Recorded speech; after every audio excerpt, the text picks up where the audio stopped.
একজন ইন্ডিয়ান মেয়ে ট্রেনে বসে তরমুজ খাচ্ছিল। হঠাৎ সে মরুভূমির মাঝে তরমুজের খোসা ফেলে দিল। সেই রাতেই হলো ভয়ঙ্কর বৃষ্টি।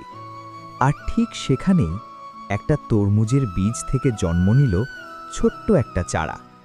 কিন্তু দিনের পর দিন প্রচণ্ড রোদে চারাটির প্রাণ প্রায় চলে যাচ্ছিল। ঠিক তখনই একটা বড় ময়ূর হেঁটে এসে চারাটাকে দেখল আর ভাবল, আমি তোকে বাঁচাবই। ময়ূরটি বোরওয়েল চালু করল, পাইপ দিয়ে ফোঁটা ফোঁটা পানি পড়তে লাগল চারাটার গায়ে।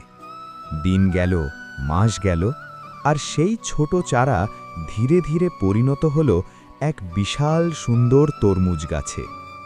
আজ সেই গাছের নিচেই থাকে বড় ময়ূর আর তার পুরো পরিবার।